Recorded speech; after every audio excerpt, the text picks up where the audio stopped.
Hey everyone, and welcome. Big thanks to LitRPG Reads and Paul Bello Finefellow for the inspiration for this deep dive. Yes, definitely a great article. Their article on custom lineages in D&D had me thinking back to a campaign I played in a while back. Oh, yeah. Our DM was awesome. Always good to have a good DM. And he let us experiment with homebrew races. Nice. I decided to play as a sentient bipedal mushroom. Okay, so like a mushroom person. Yeah, exactly. Sounds like it could have gone a lot of different directions. You're not wrong. It was a learning experience for sure. Yeah. I mean, how do you even stat out a mushroom person? Yeah, that's tricky. But that's what I think is so cool about custom lineages. It really pushes you to think outside the box, For sure. and really consider what a race's biology and culture mean for their abilities. Right. And how they interact with the world. It's world building, but on a granular level. Yeah, exactly. Very cool. This article from LitRPG Reads gives a fantastic framework for doing just that. Does it really? It doesn't just throw out cool ideas. Okay. It really emphasizes building races that are both interesting and balanced. That's crucial. Getting carried away with cool concepts is so easy. Oh yeah, for sure. And then you end up with a race that breaks the game. Yeah, or it's just boring to play. Exactly. Nobody wants that. No, nobody wants that. The article talks about equitable ability scores and gives some great examples. Oh, like what? Well, imagine a race with superpowered senses, but they're physically weaker. Okay. Interesting trade-off. Yeah, so maybe they get a bonus to wisdom for their incredible perception, Makes sense. but a penalty to strength. Right, because they're more delicate. Exactly. Keeps things fair and makes you think about your character's strengths and weaknesses. You know what's fascinating about that? Right. It makes you think about the WHY behind a race's traits, not just the what. Oh, I see what you mean. It's not enough to just say, this race is good at magic. Right. You got to ask WHY, are they good at magic? That's a good point. Is it their bloodline? A cultural thing. I like that. Makes you think. Speaking of cultural elements, Oh, yeah, that was a good part of the article. that section really got my DM brain firing on all cylinders. How so? It made me realize that a race's cultural background isn't just flavor text. It can drive your campaign's narrative in really interesting ways. I mean, think about it. Their beliefs, their traditions. Even their taboos. All that can become the foundation for quests. Political intrigue. Even internal conflicts within the party. Yeah, exactly. Let's say you have a race that reveres nature spirits. Okay, I'm following. Built-in source of conflict with a civilization that's all about industrial expansion. Ooh, yeah, that's good. Or maybe they have a ritual that involves the spirit world. Interesting. You could have a whole quest line about the ethereal plane. Or bargaining with powerful entities. So many possibilities. It's not always about conflict, though. It's true. A race's culture can also create opportunities for alliances. Trade. Even romance. Oh yeah, the forbidden love trope. It's all about adding depth and richness to your world building. Yeah. Makes your campaign setting feel more alive. More believable. Exactly. Okay, so we've talked about balance and cultural influences. Right. But let's not forget the fun stuff. The fun stuff. The unique abilities. That's what makes a custom race really special. I'm listening. That's where the article's section on power design comes in. Okay. It's packed with advice on creating abilities that are exciting and balanced. Exciting and balanced is a tough combo. That's the key takeaway, right? Yeah, you got to avoid just replicating existing abilities. Right. Or making something so overpowered that it breaks the game. Exactly.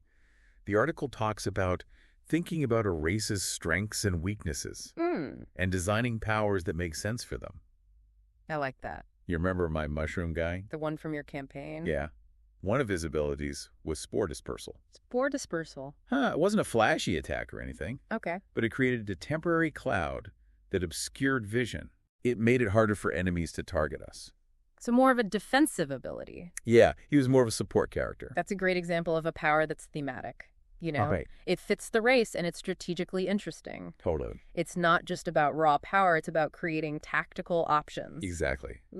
The article also talks about limiting how often you can use a power. Yeah, makes it feel special. It's about finding that sweet spot where it feels powerful, but doesn't make the game too easy.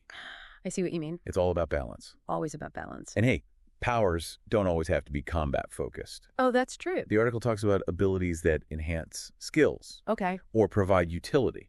Like what? Maybe your race has a natural affinity for diplomacy, Interesting. or they can communicate with animals. I like that. Those can be just as impactful as a fireball, Depends on your playstyle. For sure. And the campaign. This is where things start to get really interesting for me. Oh, yeah. Tell me more. It pushes us to think beyond just mechanics Hmm. and consider the story implications of a race's abilities. I like it. And that brings us to heritage design. Another great section. This is all about weaving your custom race into the fabric of your world, you know? Giving them a history, a place, a purpose. It's about the stories behind the race, their myths, their struggles, their triumphs. I'm listening. Imagine a race that's had to adapt to living in a harsh wasteland. Okay. Maybe they're nomadic, traveling in search of resources. That makes sense. Or maybe they've learned to harness the power of the desert itself. Ooh, interesting. You're not just creating a race, you're creating a mini society. A whole culture. And that history can have huge implications for how they interact with other races. The conflicts they face. Even the goals they pursue. Lots of potential there. For dungeon masters, this is a goldmine of plot hooks and campaign ideas. I bet. Maybe your players have to help this desert-dwelling race defend their territory. Okay. Or maybe they have to negotiate a trade agreement with them. To secure vital resources. Or maybe they uncover a prophecy about a legendary hero from this race, Okay, now that's epic. destined to save the world from impending doom. Maybe a little over the top. Yeah, maybe a little, but you get the idea. I do. It's all about using that heritage to create depth and meaning, Making your custom race feel like more than just stats. like a real part of your campaign setting. Exactly. And that can make all the difference in how engaging your games are. For sure. I'm all about making D&D more fun and engaging. Me too.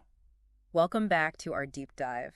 You know, we've talked a lot about the mechanics, The design aspects. but now I want to shift gears a little. Okay. Let's focus on the storytelling potential of these custom races. That's what it's all about, right? Creating memorable stories together. Exactly. And I think that's what I really love about this article. Yeah. It doesn't just get bogged down in the technical stuff. It goes deeper. Yeah, it emphasizes how these custom lineages can really enrich your campaigns. On a narrative level. Yeah, like you're not just making a race with cool stats. Right. You're weaving them into the world. Giving them a history. A culture. A purpose. A reason for being. I like that. It reminds me of that campaign I mentioned earlier. Oh, yeah, the one with your mushroom character. Yeah.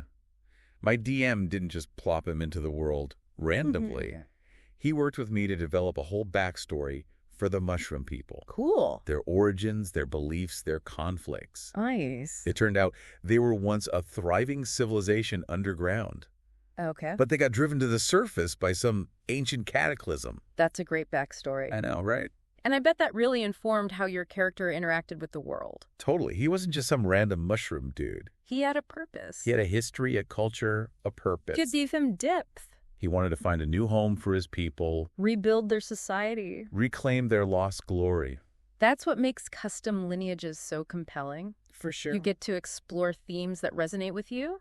Yeah, you connect with your character on a deeper level. And you create stories that actually mean something. It's not just about rolling dice and killing monsters. Right. It's about creating a character that feels real. A person with hopes and dreams. Fears and a backstory. That ties into the larger world. And for dungeon masters, Yes. custom lineages give you a chance to expand your world building. To add complexity Layers of depth. to your settings. They introduce new conflicts, New alliances. new mysteries to uncover, It's about creating a world that feels real, more diverse. more full of possibilities. And this article gives some awesome guidance on how to do that. It does. One of the big things it talks about is environmental adaptation. Oh, yeah, that was an interesting section. It's about thinking about how a race's environment shapes who they are, Their physical traits, their culture. even their magical abilities. Like imagine a race that lives in a frozen wasteland. Okay, I can picture it. They might have thick fur for warmth, Makes sense. a culture that values resilience, Cooperation. and maybe even ice magic, Oh, cool. or a race in a jungle, Surrounded by lush vegetation. and dangerous predators, They'd have to be agile. stealthy. Maybe deep respect for nature.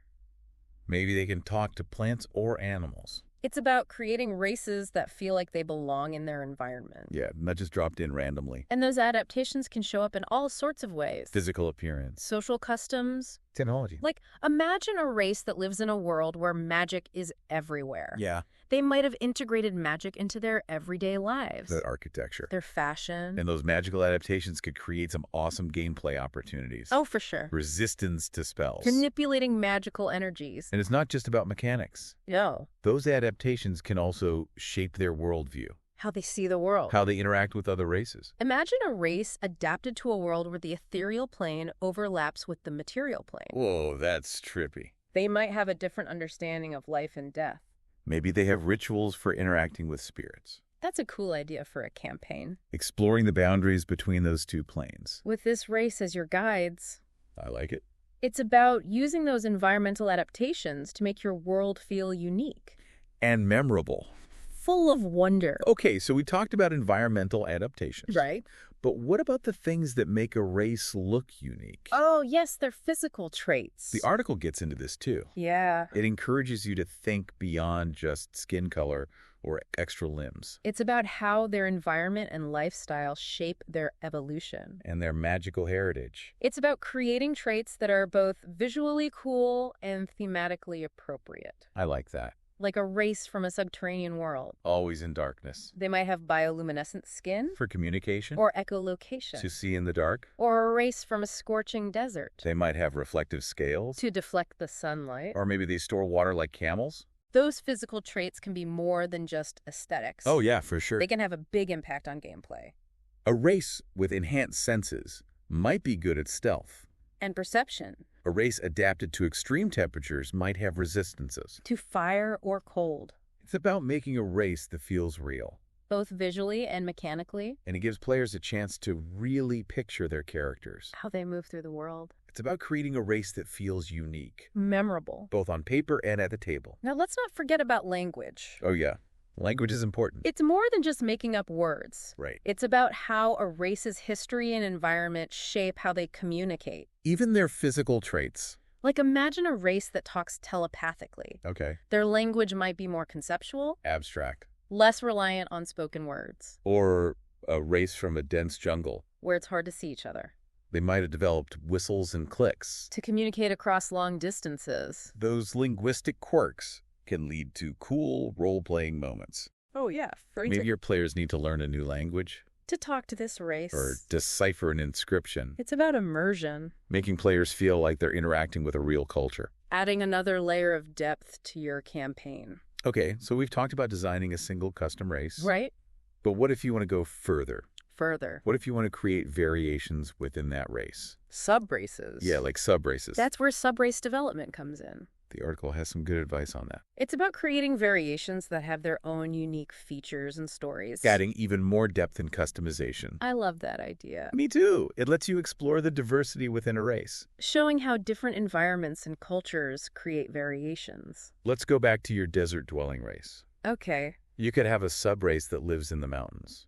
Adapting to a harsher environment. Maybe they're tougher. More resilient. Or a sub-race that's all about mysticism. Spending their lives in meditation. Developing psychic powers. And those variations can affect everything. Their appearance. Their traditions. Even their relationships with other races. The mountain subrace might be all about strength. Well, While the mystical subrace values peace. Contemplation. It's about giving players more options. Making your world feel more vibrant. Alive. And it's a great way to keep things interesting. For everyone at the table. Now let's talk about the magic. The magic. The article really encourages you to embrace the sense of wonder. That D&D is all about. The section on magical heritage is all about that. Exploring how a race's history or ancestry gives them magic. It's about thinking beyond just giving them extra spells. And really considering how their magic manifests. Imagine a race descended from celestial beings. Okay.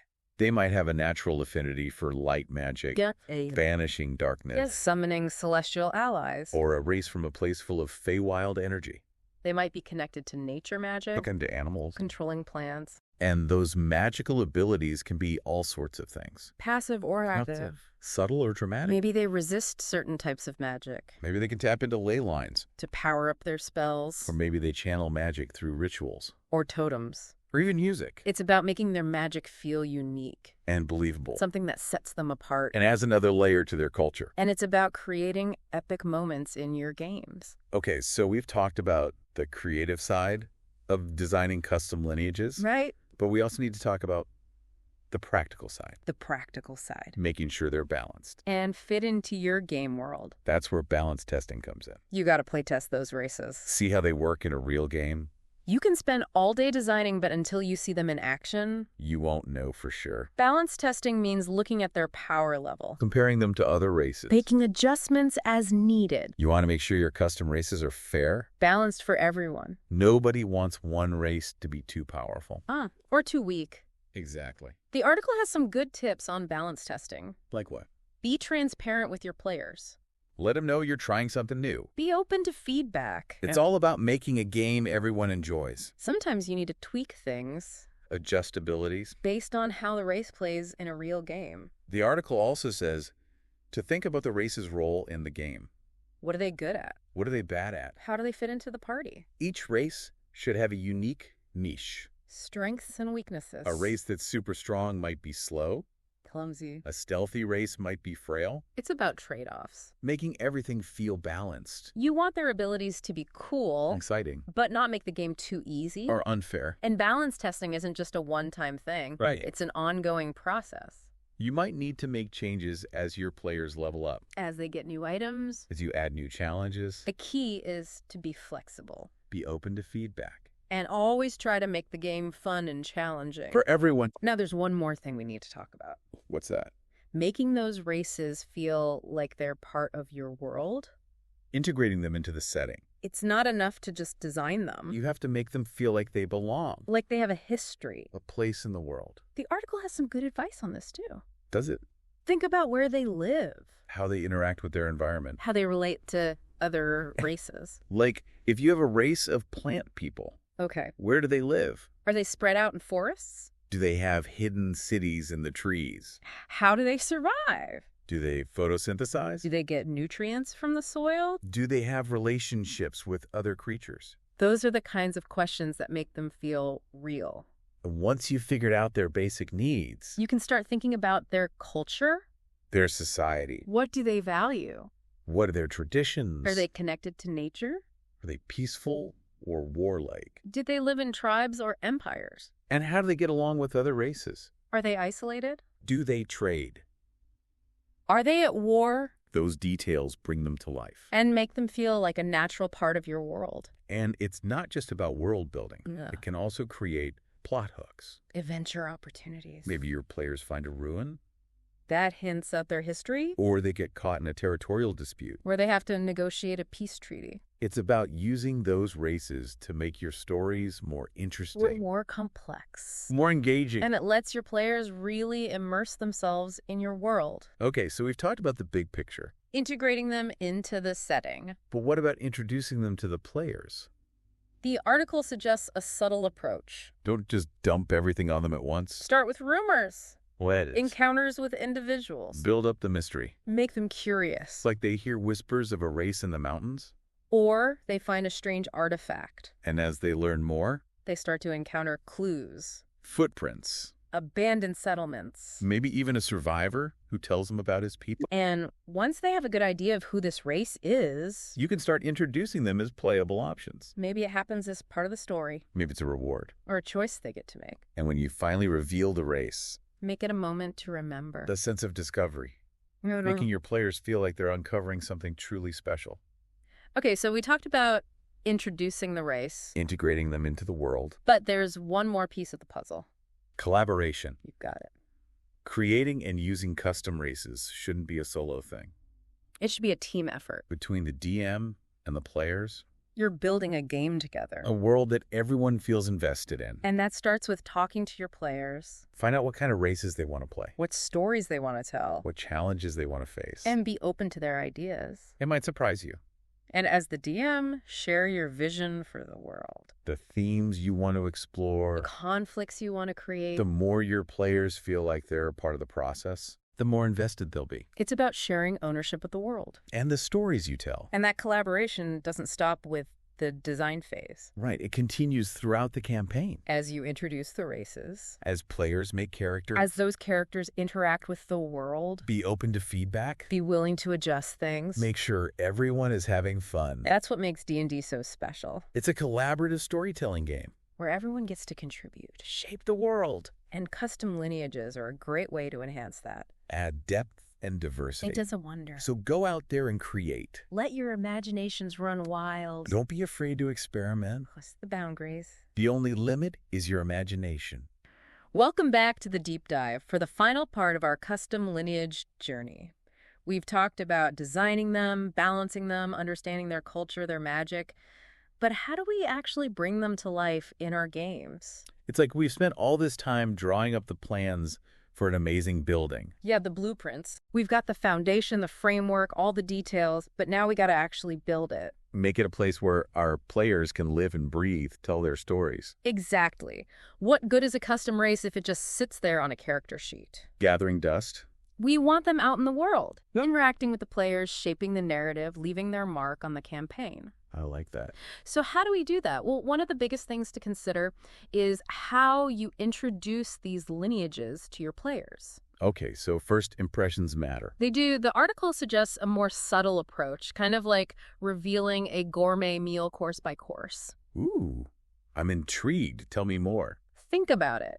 You wouldn't introduce a big bad evil dragon by having it crash through the ceiling, right? No, that's a bit much. You'd start with rumors, whispers in dark corners, maybe a scorched field or a pile of giant bones. Build up the mystery. Exactly. Create a sense of dread before the big reveal. Okay, I'm seeing where you're going with this. So instead of just saying, hey, everyone meet the Skyborn, they're a race of winged humanoids with floating cities. Wait. Gotta be more subtle. Drop some hints. Exactly. Little breadcrumbs.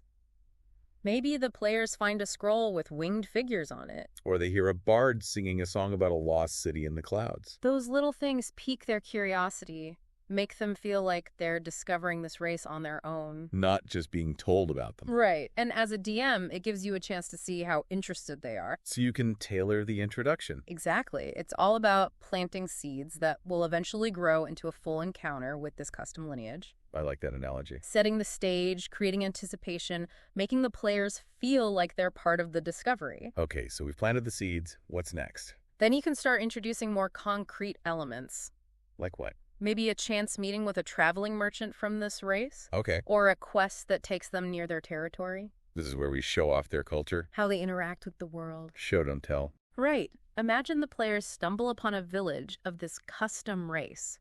They see their houses, their daily life. Maybe they even get to witness a festival. Experience their traditions firsthand. And as they interact with this race, they start learning more about them, Their history. their conflicts. Their place in the world. This is where all those cultural elements we talked about really come into play. Absolutely. So once the players have a good feel for the race, you can introduce them as playable options. Okay, that makes sense. Maybe it's a natural part of the story. Like they're asked to help this race with something? Or negotiate a treaty. Or maybe they discover they have a personal connection to this race. A long-lost ancestor. A prophecy. It's all about weaving these lineages into the campaign. Making them feel important. Not just an afterthought. And when players actually start playing these races, that's when the real fun begins. They bring your designs to life. They use their unique abilities. Their cultural quirks. To shape the story. And as a DM, be open to their ideas. Their interpretation. Their suggestions for how the race might evolve. It's a collaborative process. We're all in this together. Building a world that everyone is excited about. Which brings us to another point about custom lineages. What's that? Collaboration. It shouldn't be all on the DM. It's a team effort. You and your players working together. I remember when I was designing my mushroom character, Oh, yeah. I thought I had it all figured out. You had the perfect concept. But then I sat down with my DM and we brainstormed together. The whole thing just exploded with possibilities. That's the power of collaboration. New perspectives, new ideas, a shared sense of ownership. And that collaboration doesn't end with the design phase. Right. It keeps going throughout the campaign. As you introduce the race. As players make characters. As those characters interact with the world. Talk to your players, get their feedback. They might have some awesome suggestions. It's about building a game that everyone loves. A world that everyone feels invested in. That's what D&D's all about, right? A collaborative storytelling experience? Everyone gets to contribute. Shape the narrative. And custom lineages are a great way to make that even better. Add more depth. More diversity. A sense of wonder. So dungeon masters out there, don't be afraid to try this. Embrace the power of custom lineages. And players, encourage your DMs to think outside the box. Create worlds that are as unique and diverse as you can imagine. The only limit is your creativity. Well said. I think that about wraps up our deep dive into custom lineages. We've covered a lot. Design, balance, culture, abilities, traits, language, subraces, magic, playtesting, collaboration. But this is just the beginning. Take these ideas, run with them, and create something amazing. And a huge thank you to Paul Bello, Finefellow, and LitRPG Reads for that awesome article. Until next time, happy gaming, everyone.